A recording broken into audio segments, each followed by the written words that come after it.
তাহাজ্জুদ নামাজ কি সূরা ইখলাস 3 বার করে পড়তে হবে? এশার নামাজের সময় বিতির নামাজ পড়ে ফেললে পরে তাহাজ্জুদের নামাজ পড়লে সেটা আদায় হবে কি? আজানের সময় কি সালাম দেওয়া যাবে? অজু থাকা অবস্থায় যদি ঘুমের তন্দ্রা ভাব আসে তাহলে কি পুনরায় অজু করতে হবে? আজান শোনার সাথে সাথে জবাব দেওয়া উচিত নাকি সম্পূর্ণ শোনার পর দিতে হবে? প্রস্রাব করার ক্ষেত্রে অনেক সময় ছিটা ফোটা কাপড়ে বা শরীরে লেগে যায়, অথবা লেগেছে কিনা সেই সন্দেহ থেকে যায়, তখন করণীয় কি? আমরা প্রতিদিন যে গুনাহগুলো করে থাকি সেগুলো কি 5 ওয়াক্ত নামাজের পর 3 বার আস্তাগফিরুল্লাহ বলার মাধ্যমে ক্ষমা হয়ে যাবে, নাকি আলাদা তওবা করতে হবে? যে কোনো সূরা পুরো মুখস্থ হয়নি, সেক্ষেত্রে কি অর্ধেক সূরা নামাজের কেরাতে পাঠ করা যাবে? অনেক ব্যক্তিকে বলতে শুনে প্রকৃতির প্রতিশোধ বলতে কিছু আছে কি? চলুন আর বিলম্ব না করে আপনাদের প্রশ্নের উত্তরের আলোকিত ভবনে প্রবেশ করা যাক। হাসান রহমান আপনি লিখেছেন, মসজিদে নির্বাচনী প্রচারণা চালানো জায়েজ আছে কি? মসজিদে নির্বাচনী প্রচারণা চালানো এটা কোনো অবস্থাতে জায়েজ থাকতে পারে না। কারণ নির্বাচনী প্রচারণা এটি হলো নিজেকে প্রচার করা এবং নিজেকে ভোট দেওয়ার জন্য মানুষকে আহ্বান করা, এবং নিছকই দুনিয়াবি এবং জাগতিক বিষয়কে কেন্দ্র করে এটি হয়ে থাকে। আর এটি যখন হতে থাকবে এর নানাবিধ, প্রথমত এটি একান্ত দুনিয়াবি আলাপ, একান্ত নিজের স্বার্থ সংশ্লিষ্ট আলাপ, যেটা মসজিদে মানুষের মাঝে ঘোষণা দেওয়া জায়েজ নয়। নবী করিম সাল্লাল্লাহু আলাইহি সাল্লাম সূরা আবু দাউদ সহ বিভিন্ন হাদিসে কিতাবে বর্ণিত হাদিসে তিনি বলেছেন যে ব্যক্তি মসজিদে কোনো হারানো জিনিসের ঘোষণা দেয়, আল্লাহ যেন তাকে সেটা ফিরিয়ে না দেন। তার মানে মসজিদে হারানো জিনিসের ঘোষণা দেওয়া জায়েজ নয়। মসজিদে আমার কোনো জিনিস হারিয়ে গিয়েছে বাহিরে বা মসজিদে, সেটার ঘোষণা মসজিদে দেওয়া যদি না জায়েজ হয়, তাহলে নির্বাচনী প্রচারণা মসজিদে করার কোনো জায়েজ হওয়ার সুযোগ থাকতে পারে না, কারণ এটাও দুনিয়াবি বিষয়। তাছাড়া এ ধরনের প্রচারণার ফলে এক পক্ষ প্রচার করবে, আরেক প্রতিপক্ষ আসবে প্রচার করতে, তারা একরকমের কথা বলবে, অপরপক্ষ এসে অন্য রকমের কথা বলবে, এবং এখানে পাল্টাপাল্টি হতে পারে, বিশৃঙ্খলা হতে পারে, এবং হওয়াটা স্বাভাবিক হয়ে থাকে অহরহ বাস্তবতাও তাই। এসব কারণের প্রেক্ষিতে মসজিদকে এ ধরনের কর্মকাণ্ড থেকে মুক্ত করা আমাদের সবার দায়িত্ব। আমরা যে দল বা যে মত লালন করি না কেন, এজ এ মুসলিম আল্লাহর ঘরকে সম্মানের জায়গা হিসাবে আমাদের রাখা দরকার। এটাকে বিতর্কিত কোনো জায়গা করা উচিত নয়, এবং আমাদের ব্যক্তি স্বার্থ হাসিলের কোনো জায়গা করা উচিত নয়। এটা ইবাদতের জায়গা, এবং সেখানে শুধুমাত্র ইবাদতই করতে হবে। এরপরে প্রশ্ন করেছেন নুসরাত জাহান নিপু, আপনি লিখেছেন, বিয়ের জন্য বরপক্ষ মেয়েকে দেখতে এলে কি সম্মানী হিসাবে টাকা দিতেই হয়? টাকা না দিলে কি এ ব্যাপারটি মেয়েকে অসম্মান করা বোঝায়? আপনার মন্তব্য জানতে চাই। দেখুন, এই বিষয়টি নিছকই প্রচলনের উপর নির্ভরশীল, অর্থাৎ এটার ব্যাপারে আমাদের দেশের প্রচলন কেমন রয়েছে এটি তার উপর ভ্যারি করবে। যেহেতু আমাদের দেশে সাধারণত পাত্রীকে দেখতে গেলে বই হোক কিছু একটা তাকে উপঢৌকন দেওয়ার প্রচলন রয়েছে, অতএব সেটি দেয়া যেতে পারে। এটি দিতেই হবে এমন কোনো বাধ্যবাধকতা যেমন নাই, তেমনিভাবে এটি না দিলে যদি অপমানকর মনে হয়, মানহানিকর মনে হয়, মেয়েকে আপনি অপছন্দ করলেন, সেই সাথে কোনো পাত্তাই দিলেন না, এরকম মনে হয়, তাহলে সেক্ষেত্রে সেটি করা উচিত নয়। কিছু না কিছু হাদিয়া বা উপঢৌকন দেওয়া উচিত। এটি সেরাই কোনো বিষয় নয়, নিছকই আপনার প্রচলনের একটা বিষয়। শরীয়তের মৌলিক নির্দেশনা হলো মানুষকে অসম্মান করা যাবে না। কোনো সমাজে বিশেষ কোনো কর্মকাণ্ডকে অসম্মানকর, মানহানিকর মনে করা হলে সে কাজ থেকে বিরত থাকতে হবে, যেহেতু সেটি মানুষের অপমানের কারণ হয়। তবে বিয়েতে মেয়ে দেখতে গেলে, পাত্রী দেখতে গেলে তাকে কিছু দিতে হবে, এটা শরীয়তের কোনো নির্দেশ নয়। কেউ যদি না দেন এবং অপমান করা তার উদ্দেশ্য না হয়, বা এবং তিনি না দেওয়াতে তারা মেয়ে পক্ষ অপমানিত হবেন না, এরকম হয়, তাহলে সেক্ষেত্রে এটা না দিলে কোনো অসুবিধা নেই। এমনি সালেহিন আজাদ লিওন আপনি লিখেছেন, আজানের সময় কি সালাম দেওয়া যাবে? এর উত্তর হলো, আজানের সময় প্রত্যেক মুসলিমের কর্তব্য হলো আজানের বাক্যগুলো শুনতে পেলে তার জবাব দেওয়া, অর্থাৎ মুয়াজ্জিন যা বলে তা বলা। কারণ সহিহ বুখারীর বর্ণনায় আসছে, ইযা সামি'তুমুন নিদা ফাকুলু মিসলা মা ইয়াকুল মুয়াজ্জিন, যখন তোমরা আজান শুনতে পাবে তখন মুয়াজ্জিন যা বলে তোমরা হুবহু তা বলবে। নারী পুরুষ সকলের জন্য আমলটি প্রযোজ্য। বিধায় মুয়াজ্জিন যখন আল্লাহু আকবার বলবে, আমরা আল্লাহু আকবার বলবো। এভাবে যা বলবে সাথে সাথে তা বলবো। শুধু হাইয়া আলাস সালাহ হাইয়া আল ফালাহ বলার সময় আমরা লা হাওলা ওয়ালা কুওয়াতা ইল্লা বিল্লাহ পড়বো। এরকম বললে মুয়াজ্জিন আজান দিয়ে যে পরিমাণ সওয়াব পাচ্ছেন, আমরা জবাব দিই ইনশাআল্লাহ বিইذনিল্লাহ তার সমপরিমাণ সওয়াব পাবো। বিভিন্ন হাদিস থেকে সেটি বোঝা যায়। এজন্য আজানের সময় সালাম দেওয়ার চাইতে আজানের জবাব দেওয়াটা গুরুত্বপূর্ণ আমল। হ্যাঁ, যদি এমন হয় যে কোনো ব্যক্তিকে আপনি আজানের সময় সালাম দিয়ে ফেলেছেন, অথবা কেউ আপনাকে সালাম দিয়েছে, আপনি এখন জবাব দিবেন, তাহলে আজানের জবাব দিতে ফাঁকে আপনি সালামের জবাব দিয়ে ফেলতে পারেন, এতে কোনো অসুবিধা নেই। বরং এর সুযোগ তো আছে। মুয়াজ্জিন যখন আজান দিচ্ছেন, কথার কথা একটা বাক্যর জবাব আপনি দিয়েছেন, একটা বাক্য তিনি পাঠ করছেন, এই ফাঁকে আপনি জবাব দিয়ে ফেললেন, এটি করা যেতে পারে, কোনো অসুবিধা নেই।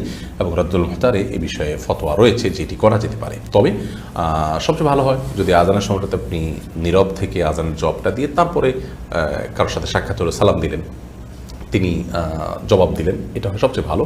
অথবা কেউ আপনাকে সালাম দিয়েছেন, আজান হয়তো শেষের দিকে আছে, আপনি আজানের জবাবটা শেষ করে তারপর তার জবাব দিলেন। যদি সেই সুযোগ থাকে তিনি অপেক্ষা করেন তাহলে সেটি করা যেতে পারে। আর যদি মনে হয় যে না, রানিংয়ে আছেন দুইজন, চলে যাবেন এবং একজনের সালাম দিয়েছে তার জবাব দেওয়া বাদ থেকে যাবে, তাহলে আজানের জবাব দিতে হবে, কারণ আজানের জবাব দেওয়াটা ওয়াজিব। বিদায় খোলাসা কথা হলো, আজান চলাকালীন সময় উভয় পক্ষের, অর্থাৎ সালাম দিবেন নিবেন উভয় পক্ষের উচিত হলো আজানের জবাবে মনোনিবেশ করা, সালামটা পরে দেওয়া। যদি কেউ সালাম দিয়ে দেন এবং তিনি চলে যাবেন, থাকবেন না, তাহলে তাকে ফাঁক দিয়ে জবাব দিয়ে ফেলতে হবে। আর যদি তিনি থাকবেন বা দুজন কাছাকাছি একই জায়গায় আছেন, তাহলে সেক্ষেত্রে জবাবটা শেষ করে সালামের আদান প্রদান তারা করবেন। এরপরে টিটু পপি আপনি লিখেছেন, আজান শোনার সাথে সাথে জবাব দেওয়া উচিত নাকি সম্পূর্ণ শোনার পর দিতে হবে?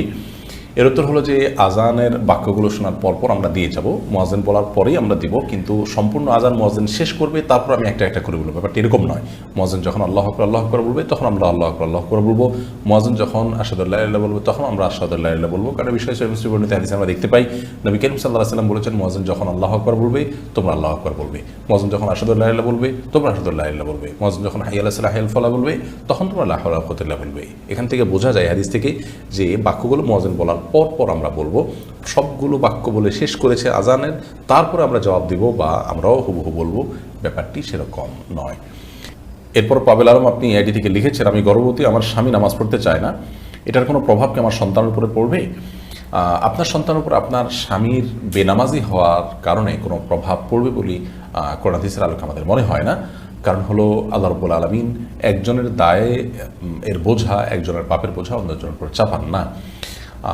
তবে অবশ্যই মা বাবার দিনদারি, তাদের তাকওয়া তাহারাত, বিশেষ করে মায়ের ব্যক্তিগত তাকওয়া চর্চা সন্তান গর্ভে থাকাকালের সময়, এটার ইতিবাচক প্রভাব সন্তানের উপর পড়ে। কিন্তু তাই বলে জন্মদাতা বাপ তিনি খারাপ কাজ করলেও তার প্রভাব গিয়ে সন্তানের উপর পড়বে এমন নয়। তবে তাকেও যদি সুপথে আনা যায় এবং সালাতের অভ্যস্ত করা যায়, সন্দেহাতীতভাবে একটি তাকওয়ার পরিবেশে আল্লাহর কাছে দোয়া করবেন, তিনি ভালো কিছু চাইবেন, আল্লাহ নেক বান্দা হবেন, সেই হিসেবে আল্লাহ তাআলা তাদের জন্য ভালো কিছু দিবেন, সে আশা করা যায়, সেটি আরেকটি বিষয়। কিন্তু বাবার বেনামাজি হওয়ার কারণে সন্তানের মধ্যে তার প্রভাব পড়বে, সন্তানও বেনামাজি হবে এমনটি আবশ্যক নয়। কত খারাপ মানুষের ঘরে আল্লাহ তাআলা কত নেক মানুষ দিয়েছেন।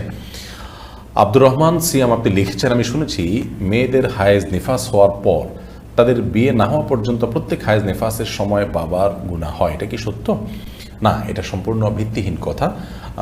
মেয়েদের মাসিক হওয়ার পর, অর্থাৎ তারা প্রাপ্তবয়স্ক হওয়ার পর বিয়ে না দিলে যতবার মাসিক হবে ততবার তারা গুনাহগার হবেন, এরকম কোনো কথা কোন হাদিসে বর্ণিত হয়নি। তবে হ্যাঁ, বিবাহ প্রয়োজন ছাড়া এবং একান্ত যৌক্তিক কারণ ছাড়া বিলম্ব করা এবং অতিরিক্ত দুনিয়াদারি মানসিকতা থেকে বিবাহকে বিলম্ব করা, এটি শরীয়তের দৃষ্টিকোণ থেকে নাজায়েজ কাজ, অনুচিত কাজ। পিতামাতা, বাবা মা তাদের এই কাজটি করা অনুচিত, সেটি সম্পূর্ণ ভিন্ন বিষয়। কিন্তু তাই বলে তারা গুনাহগার হয়ে যাবেন এরকম কোনো কথা কোনো হাদিসে আসেনি। এরপরে জাহারা জান্নাত আপনি লিখেছেন, কুফরি ও শিরকি কাজে লিপ্তদের সাথে বন্ধুত্বপূর্ণ সম্পর্ক রাখা যাবে কি? যারা কুফরি এবং শিরকি কাজে লিপ্ত এবং সরাসরি এই কাজগুলো তারা করছেন জেনে বুঝে, তাদের সাথে বন্ধুত্বপূর্ণ সম্পর্ক রাখলে যদি নিজেও তার দ্বারা প্রভাবিত হওয়ার আশঙ্কা থাকে, তাহলে অবশ্যই তাদের সাথে বন্ধুত্বপূর্ণ সম্পর্ক রাখা যাবে না, নিজেকে বাঁচাবার প্রয়োজনে। আল্লাহ রাব্বুল আলামিন বলেছেন, আলমার ও মা দীন খালিলি, মানুষ তার বন্ধুর দিন এবং আদর্শ এটার অনুসরণ করে, তার অনুগামী হয়।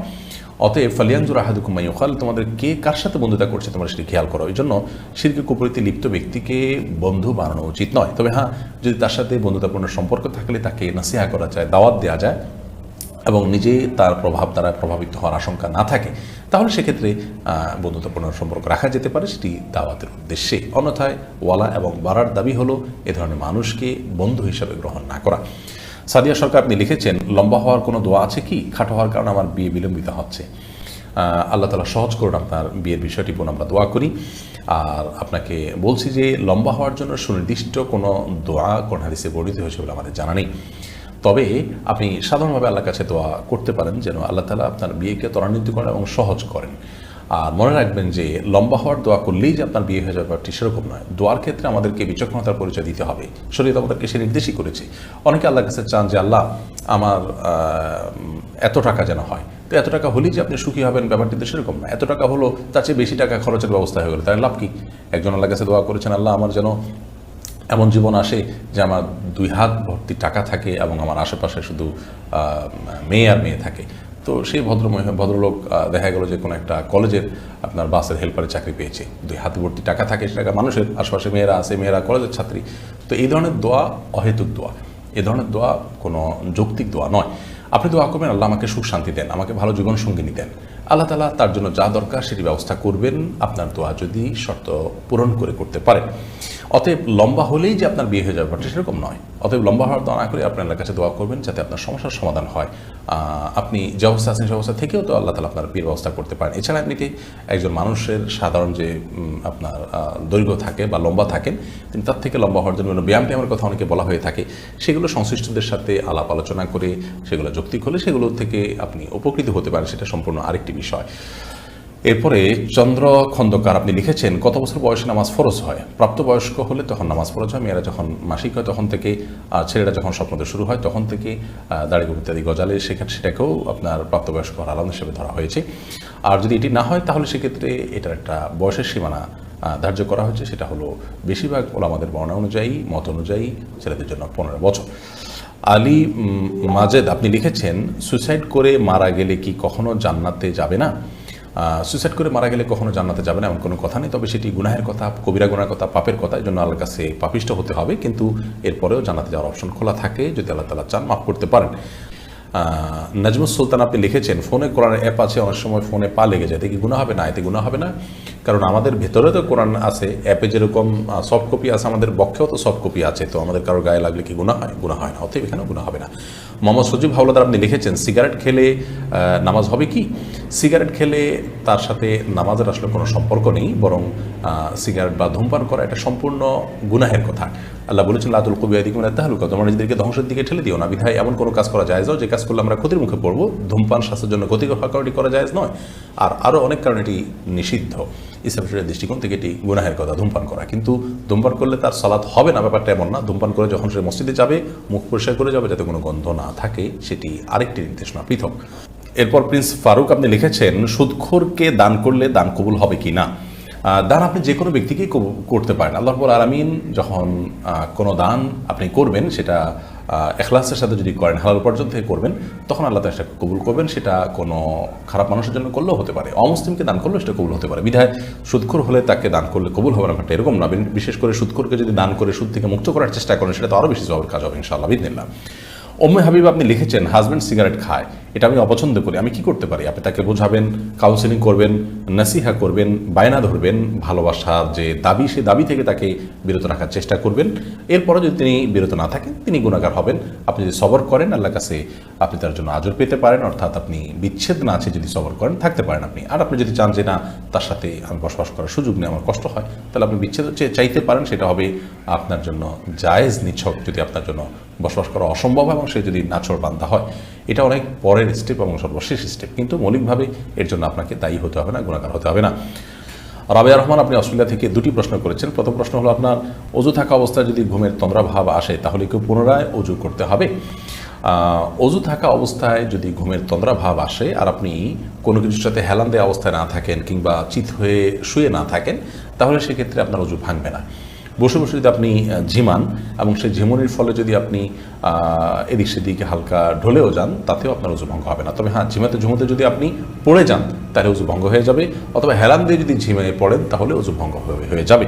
আর যদি চিত হয়ে শুয়ে আপনি আপনার ঝিমিয়ে পড়েন, তাতে অজু ভঙ্গ হয়ে যাবে। অন্যথায় বসে বসে ঝিমালে অজু ভঙ্গ হবে না। আর দ্বিতীয় প্রশ্ন হলো, আপনার পবিত্র কোরআন পাঠ করার সময় যদি ছোট বাচ্চারা কোরআন ধরে বা ছুঁয়ে দেয়, তাহলে কি কোনো গুনাহ হবে বাচ্চার? বা আমার নিজের বাচ্চার তো গুনার প্রশ্নই নেই, কারণ তার কোনো খাতাই খোলেনি প্রাপ্তবয়স্ক করার পর্যন্ত, তার কোনো জবাবদিহিতাই নেই। আর আপনারও গুনাহ হবে না, কারণ হলো বাচ্চার জন্য কোরআন ওযু সহকারে স্পর্শ করার এই নির্দেশ তার জন্য প্রযোজ্য নয়, এটি প্রাপ্তবয়স্কের জন্য। আল্লাহ সমস্ত নির্দেশ প্রাপ্তবয়স্কের জন্য প্রযোজ্য, তার জন্য প্রযোজ্য নয়। তারপরেও কোরআনের অপমান হতে পারে, ছিঁড়ে ফেলতে পারে, সে এরকম হতে পারে, পানি ঢেলে দিতে পারে, এরকম যদি হয় তাহলে সেক্ষেত্রে তার নাগাল থেকে কোরআনকে আপনি দূরে রাখবেন। এমনিতে সে কোরআন ধরলে যে আপনি গুনাহগার হয়ে যাবেন, সেটি সেরকম নয়। ইসলামী আইডি থেকে আপনি লিখেছেন, আমার বাসায় অজুর কোনো ব্যবস্থা নেই টয়লেট ছাড়া, আমার অজু হবে কি দয়া করে জানাবেন। টয়লেটের ভিতরে অজু করলেই যে অজু হবে না, ব্যাপারটা এরকম না। আমরা এই বিষয়টাকে অনেকে ভুল বুঝি। টয়লেটে অজু করলে বিসমিল্লাহ বলতে পারবেন না, মনে মনে বলবেন, বাস এটুকু। আর যেহেতু বিসমিল্লাহ বলতে পারবেন না, তাহলে অজুটাতে সুন্নতের খেলাফ থাকছে, এই জন্য বাইরের থেকেই অন্তত বিসমিল্লাহ বলে হাত মুখ ধুয়ে তারপরে টয়লেটে গিয়ে পাউটা তুলেন, সেটা করা উত্তম। আর যদি সেই ব্যবস্থা না থাকে তাহলে টয়লেটে উজু করলে উজু হয়ে যাবে। এমনকি বিসমিল্লাহ মুখে আপনি উচ্চারণ করবেন না, যেহেতু টয়লেটে আল্লাহর নাম নেওয়া উচিত নয়, তাতেও আপনার উজু হয়ে যাবে। বিষয়টা হলো উত্তমের বিষয়। এরপর আফরোজা সুলতান আপনি লিখেছেন, এশার নামাজের সময় বিতির নামাজ পড়ে ফেললে পরে তাহাজ্জুদের নামাজ পড়লে সেটা আদায় হবে কি? মৌলিকভাবে সুন্নাহ হলো, কেউ যদি ভোর রাতে উঠে তাহাজ্জুদের সালাত পড়বেন, সেই ইচ্ছা এবং নিয়ত থাকে এবং তিনি ভোর রাতে উঠে তাহাজ্জুদ আদায় করতে পারবেন এবং এই মর্মে তার নিজের প্রতি নিজের আত্মবিশ্বাস থাকে, প্রবল সম্ভাবনা থাকে, তাহলে তিনি ভিতরের সালাতকে রেখে দিবেন, অর্থাৎ এশা এবং সুন্নাত পড়ে শুয়ে পড়বেন এবং ভোর রাতে উঠে আল্লাহ যতটুকু তৌফিক দেন তাহাজ্জুদ সালাত আদায় করার পর ভিতির পড়ে রাতের সালাতকে শেষ করবেন, তারপরে শুধু ফজরের জন্য অপেক্ষা করবেন। এটি হলো সুন্নাহ। কারণ নবী করিম সাল্লাল্লাহু আলাইহি ওয়াসাল্লাম বলেছেন, এই জালু আখিরা সালাতিকুম বিল্লাইলি বিতরা, তোমাদের রাতের শেষ সালাত হিসাবে ভিতরের সালাতকে তোমরা রাখবে, অর্থাৎ ভিতরের সালাত দিয়ে রাতের সালাতকে পরিসমাপ্ত করবে। এজন্য এটা হলো সুন্নাহ। ভোর রাতে আপনি তাহাজ্জুদ পড়বেন এবং ওঠার সম্ভাবনা প্রবল আছে, এরকম হলে আপনি ভিতর পড়বেন না, বরং অপেক্ষা করবেন। আর যদি এমন হয় যে ভোর রাতে আপনি তাহাজ্জুদের জন্য উঠতে পারেন কি না পারেন, আপনার এটা নিয়ে যথেষ্ট আশঙ্কা হয় এবং নিজের প্রতি নিজের আত্মবিশ্বাস না থাকে, তাহলে সেক্ষেত্রে আপনি ভিতরের সালাত পড়ে ফেলবেন এশার পরে সুন্নাতের পাশাপাশি, এবং ভোর রাতে আল্লাহ যদি ওঠার তৌফিক দেন তখন আপনি তাহাজ্জুদের সালাত আদায় করতে চাইলে করতে পারবেন, তাতে তাহাজ্জুদ আদায় হবে ইনশাআল্লাহ বিইذনিল্লাহ। কারণ মৌলিকভাবে বিতির শেষে পড়া উত্তম হলেও কখনো যদি কেউ বিতির আগে পড়ে ফেলার পর তাহাজ্জুদ পড়ার সুযোগ তৈরি হয়, তাহলে তাহাজ্জুদ পড়া যাবে। এই বিষয়টিও হাদিস দ্বারা স্পষ্টত প্রমাণিত আছে। উম্মে কুলসুম শিখ আপনি লিখেছেন, স্বামীর কাছে অনুমতি নিয়ে ব্রু প্লাগ করা কি গুনাহ হবে? যে বিষয়টি শরীয়ত জায়েজ করেনি, সে বিষয়টি স্বামীর অনুমতি সাপেক্ষেও জায়েজ হবে না। এরপর কে আকাশ এআড়ি থেকে আপনি লিখেছেন, একজন দিনদার জীবনসঙ্গী কীভাবে পাবো? দিনদার জীবনসঙ্গী বা সঙ্গিনী পাওয়ার জন্য সর্বপ্রথম নিজেকে দিনদার হওয়ার চেষ্টা করতে হবে এবং নিজে ভালো মানুষ হওয়ার চেষ্টা করতে হবে, নিজের চরিত্রকে ভালো রাখার চেষ্টা করতে হবে, পূর্বের গুনাহের জন্য আল্লাহর কাছে ইস্তেগফার করে ক্ষমা চেয়ে তওবায়ে নাসুহা বা খাঁটি তওবা করতে হবে। দ্বিতীয়ত, দিনদার জীবনসঙ্গী পাওয়ার জন্য বা সঙ্গিনী পাওয়ার জন্য সূরা ফুরকানের ৭৪ নম্বর আয়াতে যে দোয়া শেখানো আছে, রব্বানা হাব লানা মিন আজওয়াজিনা ওয়া যুররিয়্যাতিনা কুররাতা আ'ইউন ওয়াজআলনা লিল মুত্তাকিনা ইমামা, এই দোয়া বেশি বেশি করে পাঠ করতে হবে। সেই সাথে দিনদার জীবনসঙ্গী সঙ্গিনী পাওয়ার জন্য দিনই সার্কেল মেনটেন করতে হবে, দিনই সমাজ, দিনই পরিবেশ, দিনই বন্ধুবান্ধব, এটা যখন মেনটেন করবেন তখন তাদের মাধ্যমে দিনদার মানুষদের সন্ধান আপনি খুঁজে পাবেন এবং তাদের মাধ্যমে আপনি ভালো মানুষ পেতে আপনার জন্য সহজ হবে ইনশাআল্লাহ বিইذনিল্লাহ। এর পাশাপাশি সাধারণভাবে আল্লাহর কাছে দোয়া করতে থাকবেন, ইনশাআল্লাহ বিইذনিল্লাহ আল্লাহ তাআলা ব্যবস্থা করবেন। বিচক্ষণতার সাথে জীবনসঙ্গী সঙ্গে নির্বাচন করতে হবে, তাদের বিষয়ে ভালো করে খবর নিতে হবে। দিনদারিতা শুধুমাত্র যেন বাহ্যিকভাবে না হয়, ভেতরেই যেন দিনদারিতা থাকে, সেজন্য খুব ভালোভাবে অনুসন্ধান এবং যাচাই বাছাই করে পরীক্ষা নিরীক্ষা করে সিদ্ধান্ত নিতে হবে। সেই সাথে ইস্তেখারার মাধ্যমে আপনি বিবাহ করতে পারেন। এই কাজগুলো আপনি যখন করবেন ইনশাআল্লাহ বিইذনিল্লাহ ভালো জীবনসঙ্গী বা সঙ্গিনী পাওয়া সহজ হবে। আল্লাহ তাআলা আমাদেরকে সবাইকে এই মহামূল্যবান সম্পত্তি অর্জন করার তৌফিক দান করুন যারা এখনো বিবাহ করেননি। আহমেদ সবুজ বিন সিরাজুল আপনি লিখেছেন, দাড়ি কতটুকু রাখলে পূর্ণ সুন্নাহ আদায় হবে? দাড়ি রাখার ক্ষেত্রে কোরআন এবং সুন্নাহ নির্দেশনা হলো লম্বা করো, দাড়িকে লম্বা করবেন। নবী করিম সাল্লাল্লাহু আলাইহি ওয়াসাল্লাম হাদিসগুলোকে আমরা দেখতে পাই, তিনি আফুল্লুহা আর খুল্লুহা, তিনি দাড়িকে তোমরা ছেড়ে দাও, দাড়িকে তোমরা লম্বা করো, এরকম নির্দেশ করেছেন। তবে আব্দুল্লাহ ইবনে ওমর রাদিয়াল্লাহু তাআলা আনহু, আবু রাদিয়াল্লাহু তাআলা সবিন সাহাবী থেকে দাড়ি এক মুষ্টি হওয়ার পরে অতিরিক্ত অংশ কাটার বিষয়টি প্রমাণিত হয়। বুখারীর বর্ণনায় এরকম একটা হাদিস রয়েছে। হজের সময় হয়েছে, হজের সময় হলে যে এটা হজের জন্য ফিক্স সেটারও কোনো প্রমাণ নাই, যার কারণে বাইরেও হতে পারে। এই জন্য এক মুষ্টির পরে চাইলে কেউ কাটতে পারে, কিন্তু যদি কেউ এক মুষ্টির বড় রাখেন তিনি কোনো গুনাহ করেছেন এমনটি করা যাবে বলা যাবে না, কারণ রাসূল আকরাম সাল্লাল্লাহু আলাইহি ওয়াসাল্লাম লম্বা করতে বলেছেন, তিনি কাটার কোনো নির্দেশনা দেননি। হ্যাঁ, কারণ যদি দাড়ি অনেক লম্বা হয় এবং তার ফলে ধরুন বোতামের সাথে লেগে যায়, তার জন্য কষ্টের কারণ হয়, পেশাবের ছিটা আসে, নানাবিধ অসুবিধা তৈরি হয়, তাহলে এক মুষ্টির পরে তিনি চাইলে কাটতে পারবেন। কিন্তু কেউ না কেটে যদি লম্বা করেন এবং তার অসুবিধাতে যদি না হয়, তাহলে সেক্ষেত্রে তাকে নিয়ে তাচ্ছিল্য করা বা ট্রল করার কোনো সুযোগ নেই। এরপর প্রশ্ন করেছেন রানা, আপনি লিখেছেন, অনেক ব্যক্তিকে বলতে শুনে প্রকৃতির প্রতিশোধ। প্রকৃতির প্রতিশোধ বলতে কিছু আছে কি? দেখুন, প্রকৃতির প্রতিশোধ বলতে কোনো কিছু নেই। যারা প্রকৃতির প্রতিশোধ বলেন তারা মূলত এমন একটা কথা বলেন যে কথাটি কুফরি কথার সাথে সাদৃশ্যপূর্ণ বা যে কথার কুফরি একটি মিনিং আছে।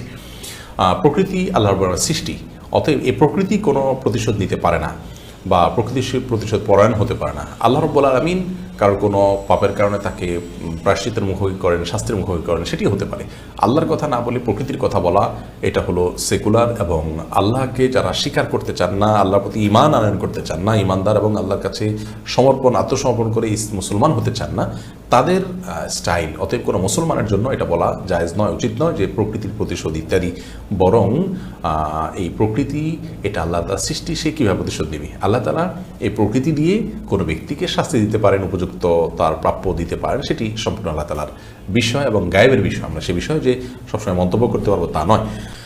এরপরে মনের কথা এটি থেকে আপনি লিখেছেন, অজু করার সময় মাথায় কাপড় না দিলে কি অজু হবে না?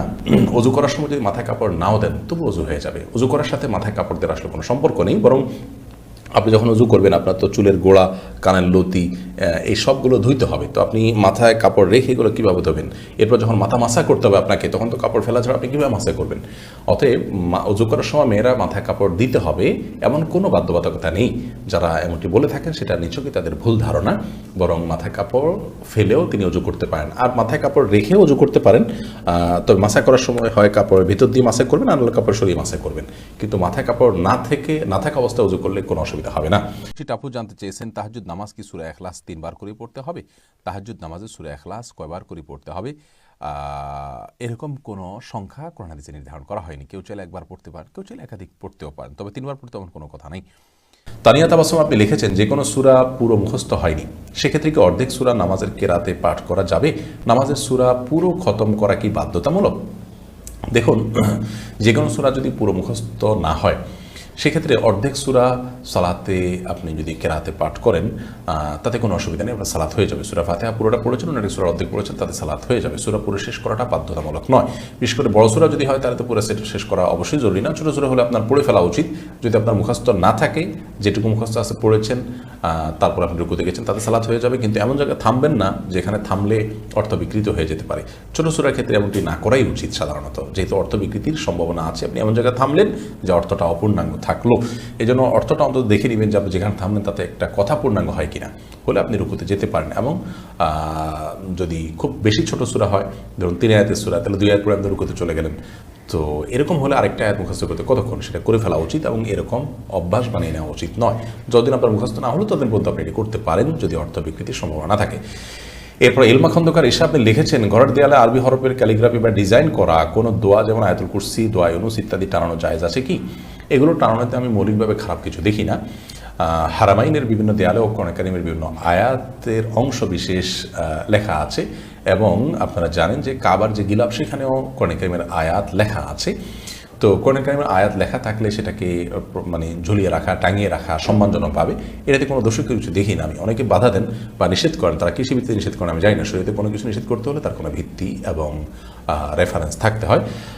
কোরআন কারীমের আয়াতকে উন্মুক্তভাবে দেওয়ার লেখা থাকলো, সেটা দেখে আমি পড়লাম, মনে হলো আমার সেটার কথা, এটাতে কোনো অসুবিধা নেই। তবে হ্যাঁ, কোরআন আয়াতকে নিছক শোভাবর্ধনের উদ্দেশ্যে রাখলেন, জাস্ট আপনার সৌন্দর্যের জন্য রাখছেন, সেটা নয়। যদি আপনি কোরআনের মহব্বতে, যে আমি এটা খোলা থাকলে দেখলে এটা পড়তে ইচ্ছা করবে, দেখে পড়বো, এটা প্রতি মহব্বত বাড়বে, সেই জন্য আপনি করতে পারেন সম্মানের জায়গা থেকে। রাহিমা জাহান রাহি আপনি লিখেছেন, প্রস্রাব করার ক্ষেত্রে অনেক সময় ছিটা ফোটা কাপড়ে বা শরীরে লেগে যায়, অথবা লেগেছে কিনা সেই সন্দেহ থেকে যায়, তখন করণীয় কি? দেখুন, কাপড়ের ছিটা ফোটা যদি আপনার লেগে যায় নিশ্চিত, তাহলে সেক্ষেত্রে খুব ছোট ছিটা লাগলে সেটা নিয়ে আপনার অরিড হওয়ার কোনো কারণ নেই, সালাত হয়ে যাবে। ধরুন আপনার সুইয়ের আগে যে পরিমাণ লাগলে কোনো অসুবিধা নেই। আর যদি অনেক বেশি লাগে, বড় ফোঁটা লাগে বা অনেক ফোঁটা পড়ে, তাহলে সেক্ষেত্রে যে জায়গা পড়ছে সেই জায়গাটা ধুয়ে ফেলবেন। আর যদি আপনার নিছক সন্দেহ হয়, কিন্তু আপনি নিশ্চিত না হন যে আদৌ লেগেছে কি লাগেনি, তাহলে সেক্ষেত্রে এই সন্দেহের ভিত্তিতে আপনি এটাকে নিয়ে আপনি অরিড হওয়ার কোনো কারণ নেই। নিশ্চিত না হলে সেটা আপনার নাপাক হিসাবে ধরা হবে না। কলি এই আইডি থেকে আপনি লিখেছেন, শুক্রবারে মসজিদে জুমা শেষ হওয়ার আগে ঘরে মহিলাদের জোহর আদায় করা উচিত না, এই কথাটা কতটুকু সত্যি? এটা সম্পূর্ণ ভিত্তিহীন কথা। ওয়াক্ত হওয়ার পরেই মেয়েরা সালাত আদায় করতে পারবেন। মসজিদে জামাত হলো কি হলো না জুমার, সেটার জন্য জুমার দিনে জোহর আদায় করার জন্য অপেক্ষা করার কোনো প্রয়োজন নেই। শাইমা আক্তার সুমি আপনি লিখেছেন, গোপন গুনাহ থেকে বাঁচার উপায় কি? গোপন গুনাহ থেকে বাঁচার অনেকগুলো উপায় আছে। তোমাদের থেকে প্রথম উপায় হলো যে গোপন গুনাহ হয়ে থাকে গোপনে, এজন্য যথাসম্ভব নির্জনতা অ্যাভয়েড করে থাকতে হয়। তাহলে ইনশাআল্লাহ বিদিনিল্লাহ গোপন গুনাহ থেকে বাঁচা সহজ হবে। আজকাল গোপন গুনাহতে আমরা অনেকে লিপ্ত। বাহ্যিকভাবে আমাদেরকে মানুষ ভালো জানে, ভালো মানুষ সাজিয়ে মানুষের কাছে, কিন্তু আমি ভেতরে ভেতরে গোপন করছি, গুনাহ করছি। এই জন্য নির্জনে গেলে আপনার দ্বারা কিছু গুনাহ হয়, তাহলে আপনি নির্জনতা অ্যাভয়েড করবেন। যেই অ্যাপ আপনার কাছে থাকলে আপনি সেই অ্যাপের মাধ্যমে গুনাহে লিপ্ত হন, সেই অ্যাপটা আপনি ডিলিট করে ফেলবেন। এভাবে গুনাহের যে উপকরণ, মাধ্যম এবং উপায় আছে, সেগুলো থেকে আপনি নিজেকে যদি দূরে সরাতে পারেন এবং আপনি যদি এবারে কঠোর সিদ্ধান্ত নিতে পারেন, ইনশাআল্লাহ বিদিনিল্লাহ আপনি বাঁচতে পারবেন, বাঁচাটা সহজ হবে। সেই সাথে আপনি ভালো পাওয়ারফুল তাকওয়াওয়ালা মানুষদের সান্নিধ্য আপনি অর্জন করবেন। এটি এই গোপন গুনাহ থেকে বাঁচার জন্য অত্যন্ত অত্যন্ত কার্যকর একটা উপায়। যাদের তাকওয়ার লেভেলটা অনেক উপরে, অনেক হাই, যারা অনুত্তম কাজ থেকেও বেঁচে থাকার চেষ্টা করেন, এরকম মানুষগুলোর খুব বেশি সান্নিধ্য আপনি নেবেন, ইনশাআল্লাহ আপনারা সহজ হবে।